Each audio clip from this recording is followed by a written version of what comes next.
ಜಿಲ್ಲಾಡಳಿತ ಹಾಗೂ ಮಹಿಳಾ ಮತ್ತು ಮಕ್ಕಳ ಅಭಿವೃದ್ಧಿ ಇಲಾಖೆ ವತಿಯಿಂದ ಚಿತ್ರದುರ್ಗದಲ್ಲಿಂದು ಆಯೋಜಿಸಿದ್ದ ಗಳಿಸಲು ಅವಕಾಶ ಕೊಡಿ ಎಂಬ ಘೋಷವಾಕ್ಯದ ಅಂತಾರಾಷ್ಟ್ರೀಯ ಮಹಿಳಾ ದಿನಾಚರಣೆಯನ್ನು ಜಿಲ್ಲಾ ಹಿರಿಯ ಸಿವಿಲ್ ನ್ಯಾಯಾಧೀಶರಾದ ಎಂ ವಿಜಯ್ ಉದ್ಘಾಟಿಸಿದರು.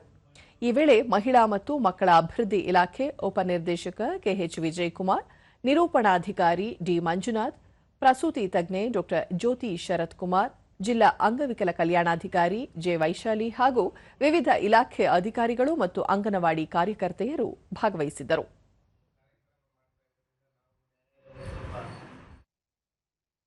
ಬಳಿಕ ನ್ಯಾಯಾಧೀಶರಾದ ಎಂ ವಿಜಯ್, ಸಮಾಜದಲ್ಲಿ ಲಿಂಗ ಸಮಾನತೆ ಕಾಯ್ದುಕೊಂಡು ಮಹಿಳೆಯರಿಗೆ ಶಿಕ್ಷಣ, ಉದ್ಯೋಗ ಮತ್ತು ಸಂಪನ್ಮೂಲಗಳಲ್ಲಿ ಸಮಾನ ಅವಕಾಶ ನೀಡಿದಾಗ ಮಾತ್ರ ದೇಶದ ಸಮಗ್ರ ಅಭಿವೃದ್ಧಿ ಸಾಧ್ಯ ಎಂದು ಅಭಿಪ್ರಾಯಪಟ್ಟರು.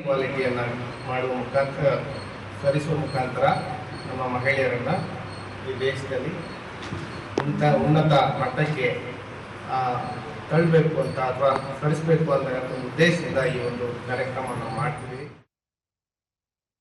ಕೆಎಚ್ ವಿಜಯಕುಮಾರ್, ಹೆಣ್ಣು ಮಕ್ಕಳು ಶಿಕ್ಷಣದಲ್ಲಿ ಸಾಧನೆ ಮಾಡುತ್ತಿದ್ದಾರೆ.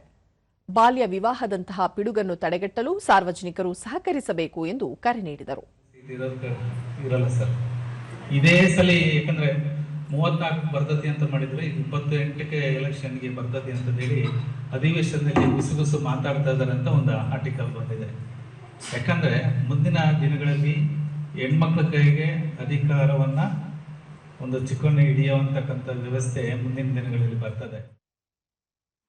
ಡಾ ಜ್ಯೋತಿ ಶರತ್ ಕುಮಾರ್, ಮಹಿಳೆಯರಲ್ಲಿ ಕಾಣಿಸಿಕೊಳ್ಳುತ್ತಿರುವ ಸ್ತನ ಕ್ಯಾನ್ಸರ್ ಮತ್ತು ಗರ್ಭಕಂಠದ ಕ್ಯಾನ್ಸರ್ ಕುರಿತು ಎಚ್ಚರ ವಹಿಸುವುದು ಅಗತ್ಯ ಎಂದರು. ಅದನ್ನ ನಾವು ತಡೆಗಟ್ಟಬಹುದು. ಯಾಕಪ್ಪ ಅಂತ it is due to infection, ಅಂದ್ರೆ HPV ವ್ಯಾಕ್ಸಿನೇಷನ್, ಒಂದು ವೈರಸ್ ಇಂದ ಬರುವ ಒಂದು ಇದು ಕ್ಯಾನ್ಸರ್ ಅದು.